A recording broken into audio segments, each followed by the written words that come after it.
No! What? Oh my god! Oh, that was the worst voice crack of my fucking life, but I'm so pissed off. Really? I'm gonna have to cut that out, but Jesus Christ! Oh my god! No!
Yes!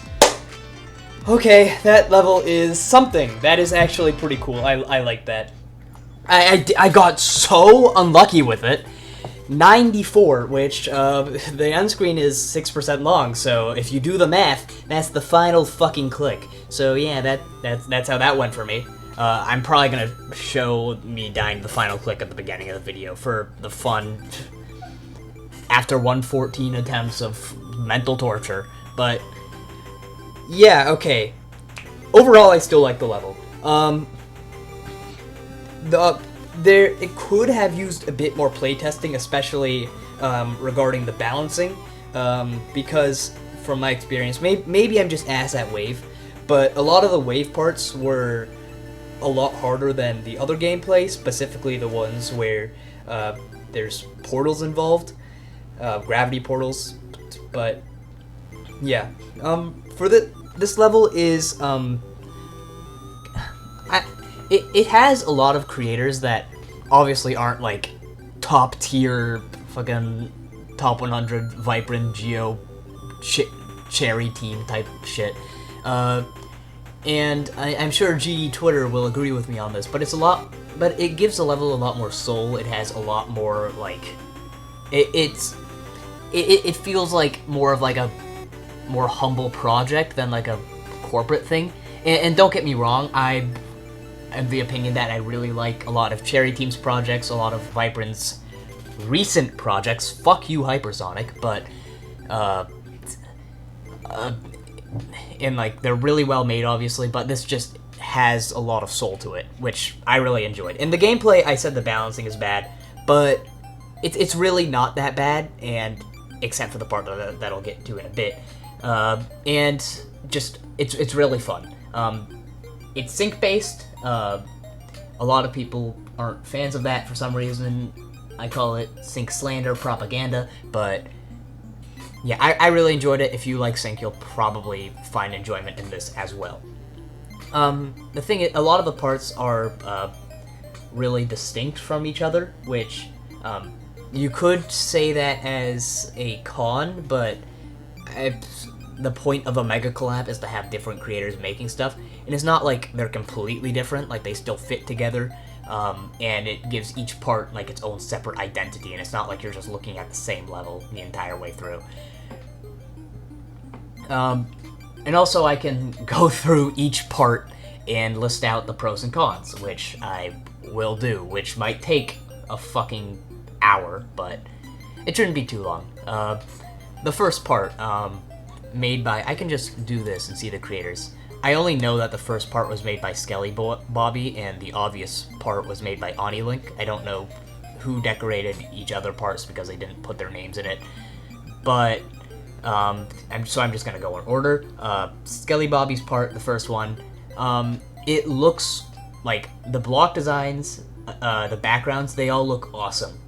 I especially like how in the block designs you have those like tiny stained glass looking things that get really bright when you get close to them. I think that is awesome. Yeah.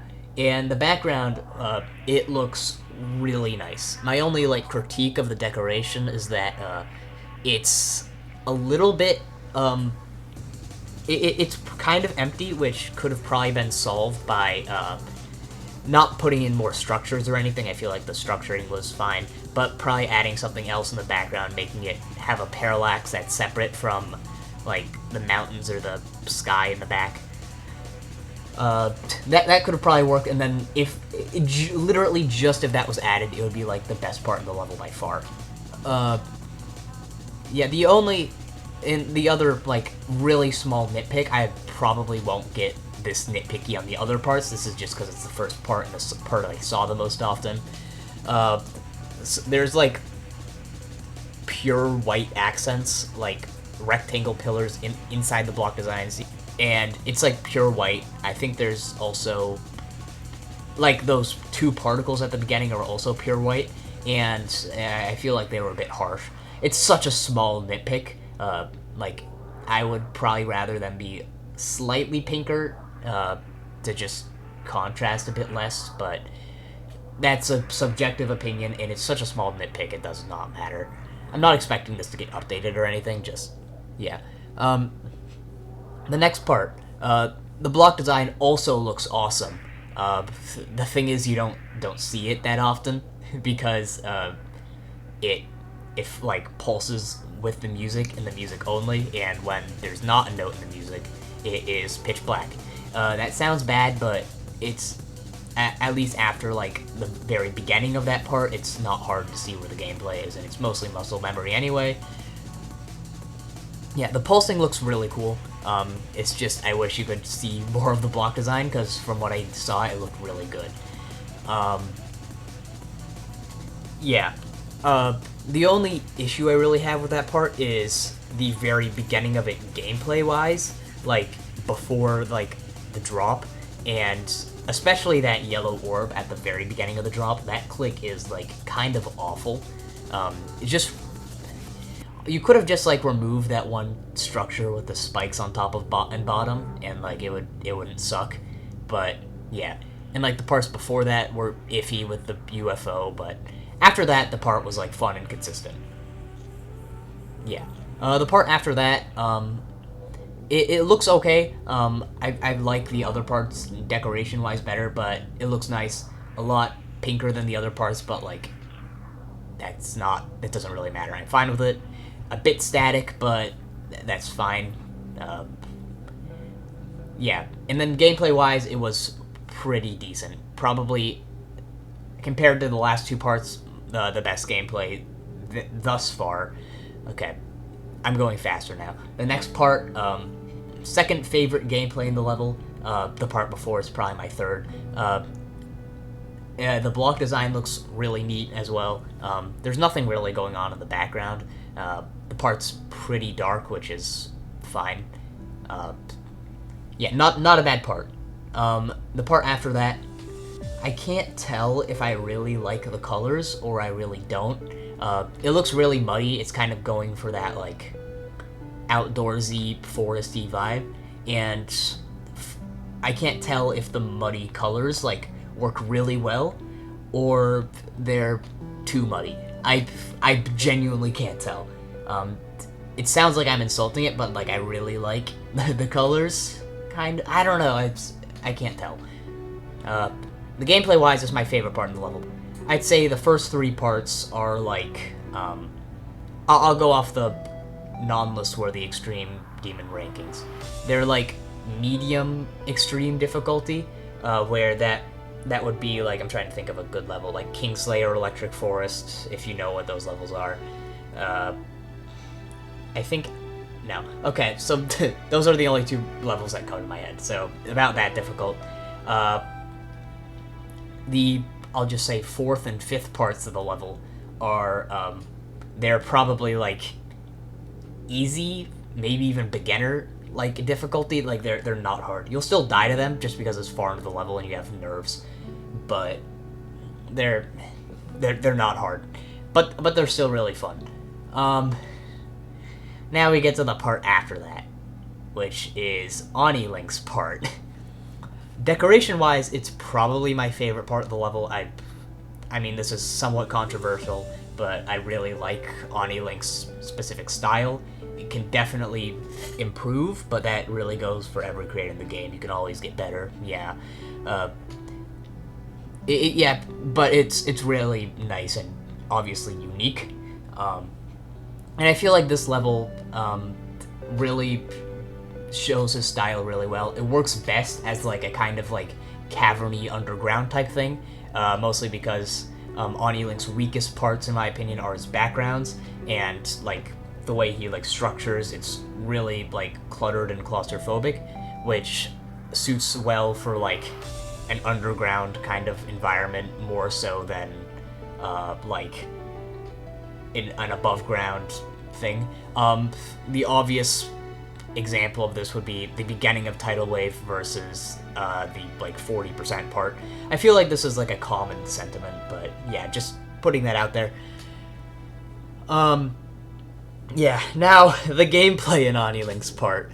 The gameplay on its own is fine. It works well, it syncs, it's pretty fun to pull off.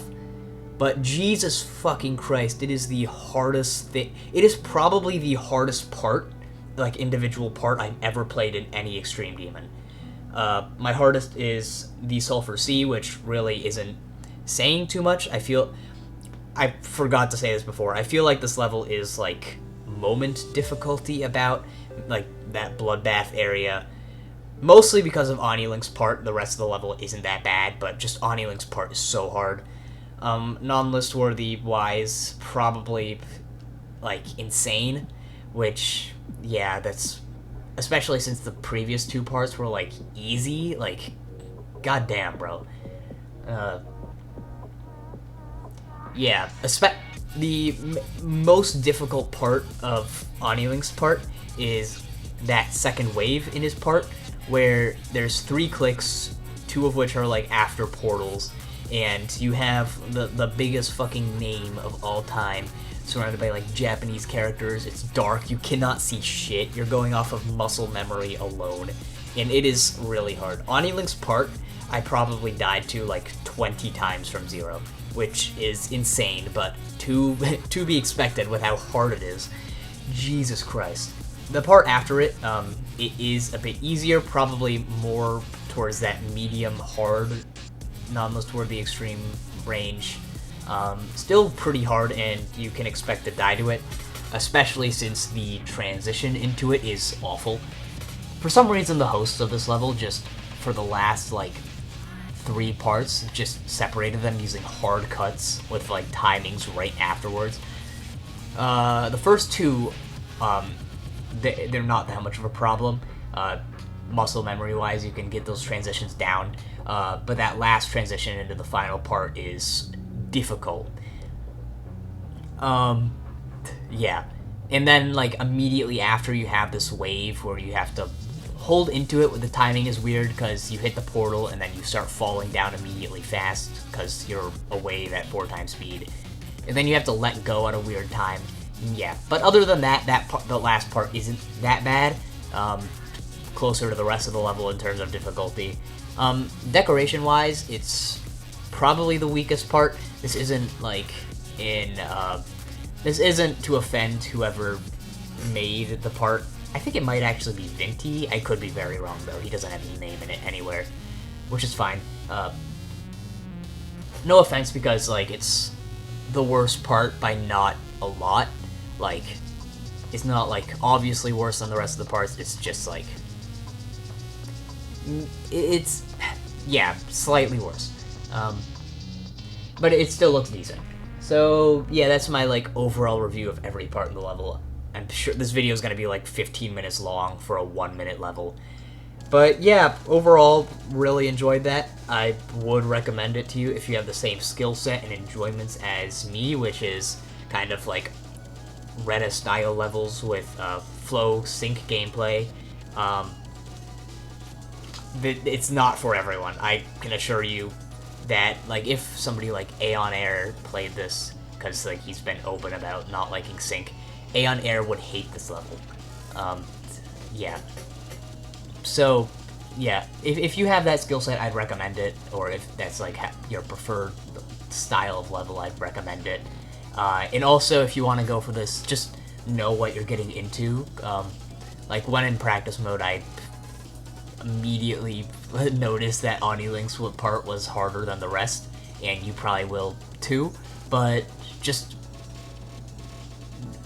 predict that when, like, making runs in the level, that OniLink's part is going to be a major choke point, because if that, like, comes at, like, a surprise when you start going from, like, 0 or closer to, then I can imagine this level getting very burdensome to play, but, like, yeah, just know about it, and you'll be fine. So, yeah, enjoyment-wise, probably, like, a higher 7 out of 10. Yeah, third victor out of everyone, because the leaderboards are 100% accurate all the time. So, yeah. I feel like more people should know about this. 85 likes it deserves more. Yeah, this doesn't even get you, like, that 100 likes icon. That's kind of wild. But, yeah. This level, I'd say, is rate-worthy. There are levels that are rated, like, as of, like, the past month, or 2 months or so, that are less polished than this. I understand why RobTop hasn't rated it, because he probably has not seen this level ever. And there's RobTop's bias, which, like, what can you do? Everyone has bias. So yeah, this video's been going on for way too long. I'm going to stop the recording now. Goodbye.